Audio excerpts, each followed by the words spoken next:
आज तुम्ही जे हे व्यक्ती पाहताय तर हे व्यक्तींना गावची फार कळकळ आहे आपल्या. त्यांना एक मोरी झालेली दिसली तर यांचे डोळे कुठे गेले ते मला माहित नाही. इथून माग 10-15-20 वर्ष. तर त्यांना मला सांगणं आहे तुम्ही अर्ध इकडे इकडे करण्यापेक्षा समोरून मला अर्ध करा. तुम्हाला नवीन अमरधाम जे चालू आहे तेच गाडतो एकदा आणि तिथे नवीन अमरधाम करतो मी. त्यामुळे असे बाईले ताळे करू नका इथून पुढं. आणि दुसरी गोष्ट ते भाईयांनी दिलेला पूल आहे त्याला 6 मोऱ्या आता. आम्ही एक बंद करायचे का 6 करायचे आम्ही आमचं ठरवू. हा त्याच्यामुळे आता मी याच्या मुसकाटात लावतो एक गावाला सांगणं आहे त्याला. मला आज पण ओपन चॅलेंज आहे. तुला दम असन एका बापाच्या आवला जर असन तर समोरून अर्ध करू नका. माझ्या समोर आहे तुला नवीन होणाऱ्या अमरधामातच गाडतो ते तुला जाळतो लगेच. आज जे काय आपण इथे उभे येतं ह्या जागेचं कारण असं आहे, जो कोणी अर्जदार आहे जे आपले 2 महिन्यापासून गावातले विकास कामे चालू आहेत, हे विकास कामे हे चांगल्या सगळ्यांच्या सहकार्याने भरपूर चालू आहेत. जे नदीचं सुशोभीकरण असन, स्मशानभूमीचं काम असन, जे नवीन चाललंय आता ते संगम सेतू असन, हे काम 80% आपले जवळजवळ होत आलेत. ह्या कामातून आता 2 दिवसापूर्वी कोणी असन अर्जदार गावात आमच्या गावातलाच, हे काय बाहेर गावातला नाहीये, याने अर्ज देऊन आज PWD असं पत्राद्वारे कळवण्यात येत आहे. त्याचं म्हणणं असं आहे का ही एक इथं मोरी बंद केली आहे यांनी आणि ही मोरी मोकळी करून द्यावी. ही मोरी पूर्वीपासून पण बंद आहे आणि याच्या आधी पण बंद होते आणि आज पण बंदच आहे. याच्यात कोणता पाण्याचा प्रवाह नाहीये. हे फक्त कुठून तरी हे काम चालू काम आहे बंद करायचं आणि हे काम बंद करून अमरधाम नाही हे स्मशानभूमी ही होऊन द्यायची नाही. हे अर्जदाराचं एवढंच आहे. जर इथून पुढे असं कोणी जर अशा विकास कामात चांगल्या कामात जर अडथळा आणला तर हे सगळं हे गाव त्याच्या विरोधात राहील. हे सर्वांनी त्याची खबरदारी घ्यावी.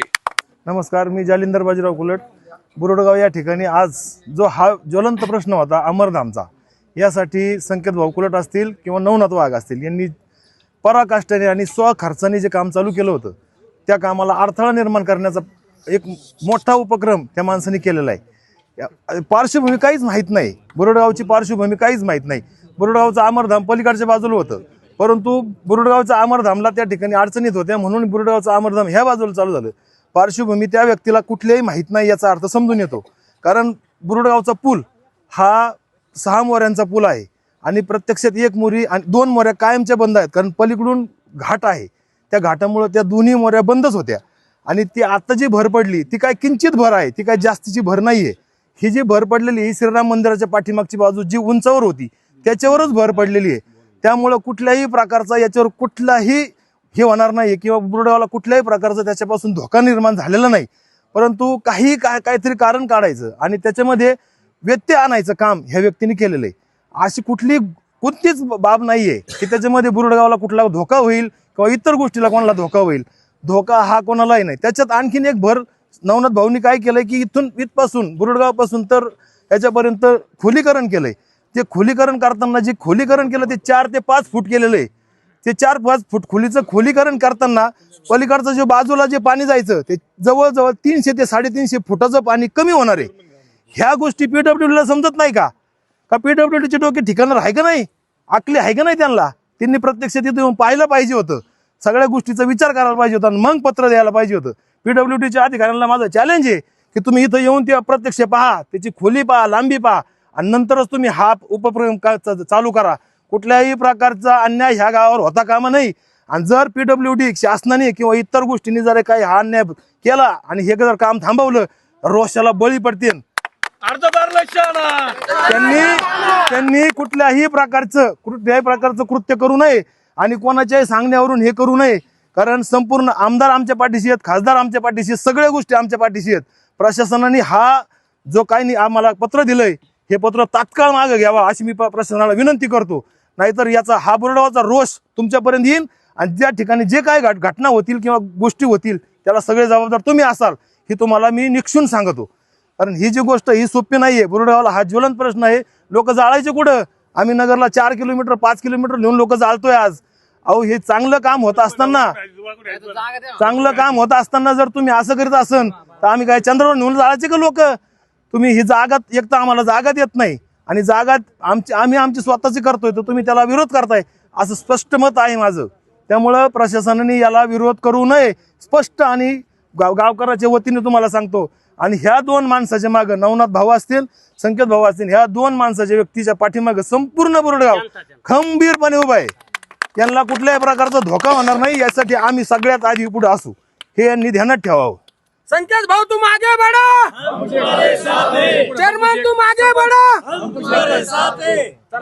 माझं नाव सिराज उस्मान शेख. या बोरड गावामध्ये आमच्या गावात या गावाचं नाव एकदम खराब झालेलं होतं आणि आमच्या गावामध्ये एकदम घाणेरडी परिस्थिती होती.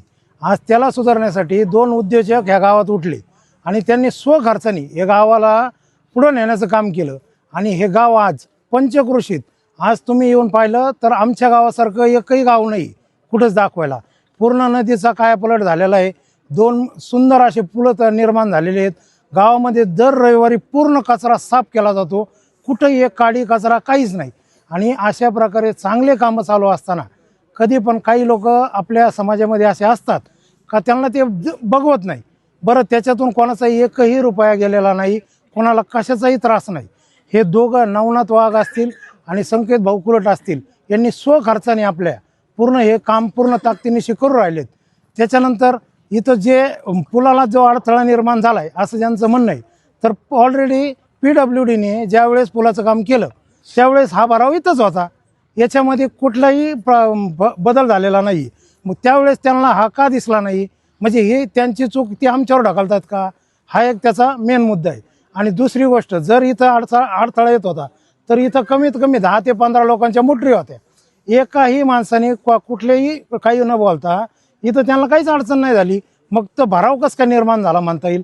आणि तो जो समजा तुम्ही म्हणताय तो भराव आहे, तर त्या माणसाला जी अडचण होती 2 महिने काम चाललं तर त्याला ही अडचण त्यावेळेस का नाही दिसली, आजच का दिसली. तर त्याला फक्त विरोध करायचा आहे. PWDने समोर यावं, आमच्याशी बोलावं, चर्चा करावी, याच्यावर काय आम्ही त्याच्यावर पर्याय काढलेला आहे ते बघावं आणि त्याच्यानंतर निर्णय घ्यावा. मध्येच काम बंद पाडू नये. अन्यथा पूर्ण गाव आम्ही तिथं येऊन ऑफिसवर काय ते आंदोलन होईल त्याला तुम्ही जबाबदार.